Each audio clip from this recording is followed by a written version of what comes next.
Today on the podcast, I want to talk about one of the most famous AI companies out there that is creating AI Brainrot. And I think a bunch of interesting things we can learn about AI generative tools based off of this company, which is sort of funny that I'll say it's a Brainrot company. I think they're actually doing a lot of interesting things. But that is how some people call them because of what some of their tools are capable of doing. So we'll get into all of that. Before we do, I wanted to mention if you want to try any of the AI models I mention on the podcast, I'd love for you to try out my own startup, which is called AIbox.ai. Essentially, you get access to the top 40 different AI models, and you can chat with them all in one place for one subscription of $20 a month. You can chat with different AI models in the same chat thread, switch between them, use image, audio, text, all of it in one place, and tons more models coming soon. So if you're interested, you can go check it out. There's a link in the description. All right, let's get into today's show, which is a company called OpenArt. Now, I think one thing that's interesting here, OpenArt basically, we see these quote unquote brain rot videos everywhere. There's like, you'll see like a video or a picture of a shark that's wearing sneakers and just, I don't know, like all sorts of ridiculous things, right? So these are the classic brain rot videos, which if you're watching on YouTube or Spotify, I'm sharing my screen. You can see some examples of these videos, but otherwise, I think you get the picture. So people are making these and they're getting millions of views. I'm looking at TikTok right now, 2.2 million views, 22,000 views, 280,000 views, 33,000 views, 250,000 views, a lot of views for these quote unquote brain rot videos. Now, is this whole podcast about making brain rot videos and content? No. So this is the company behind basically most of these videos. But I think there's something much more interesting here and a tool that's much more interesting than it gets credit for. So OpenArt was founded by two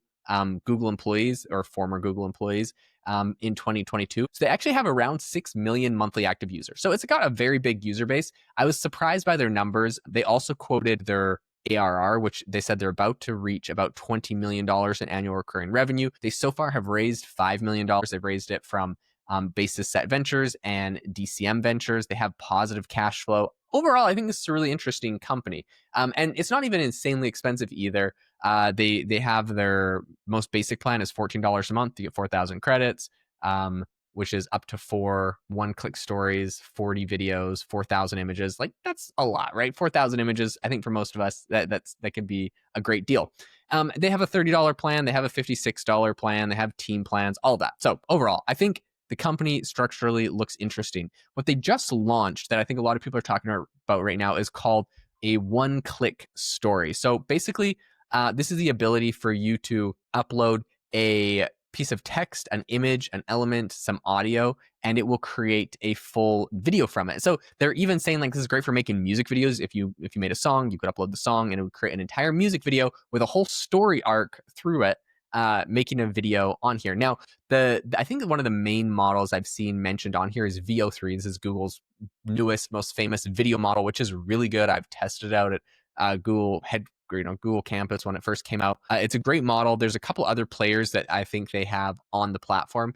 I think they have about 50 different AI models that they use to generate their images and video.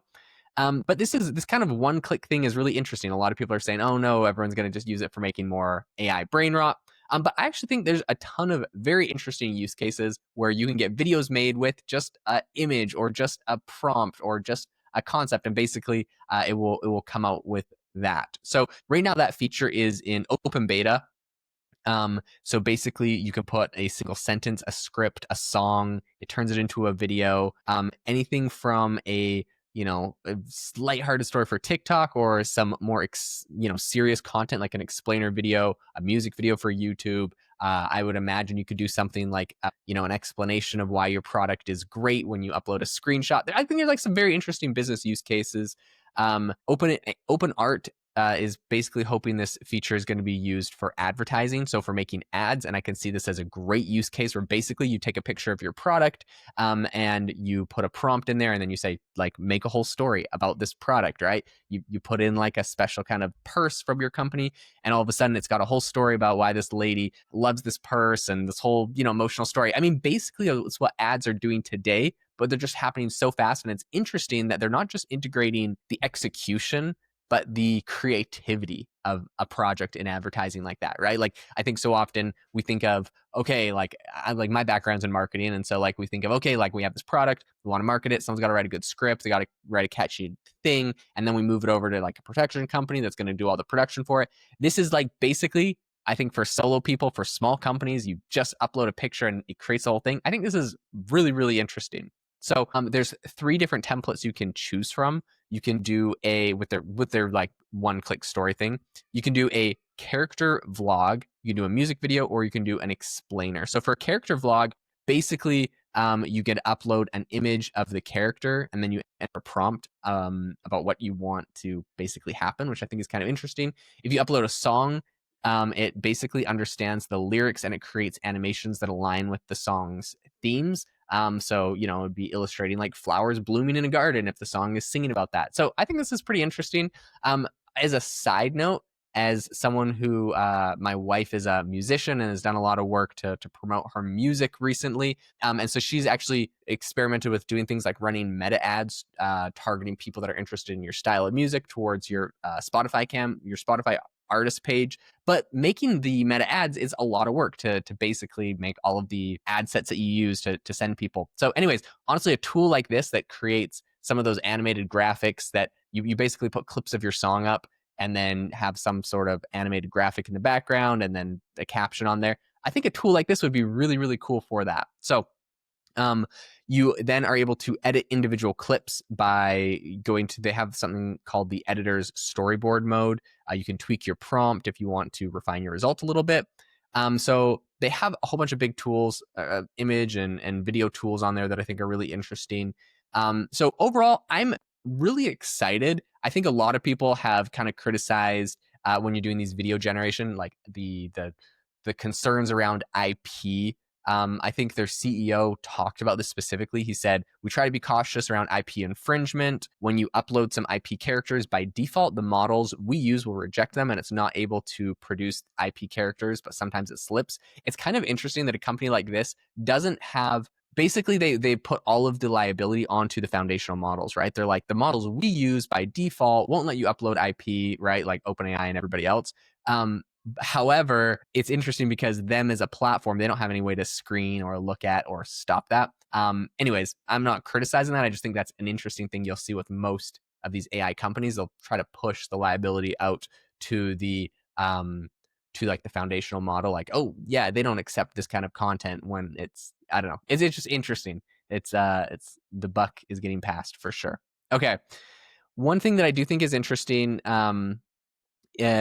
is basically the fact that OpenAI believes something that they think really sets them apart is that they can do character consistency. This is something I remember when the first image models came out of OpenAI. My wife was like, oh my gosh, I'm going to make like these illustrated kids stories. I'm super excited. And she tried using them and it was impossible to get a consistent character throughout any sort of basically image model, and she gave up on that idea, and we've since moved on with our lives and have other things going on. So I don't know if that particular idea is going to get revisited anytime soon. Today, things like OpenAI, I think, and their GPT image generator is amazing because you could basically get it to generate an image of a character. You could upload a picture of that character and say, have this character doing XYZ things. So you basically can do the illustration for an entire book with a consistent character, I think, through ChatGPT that way.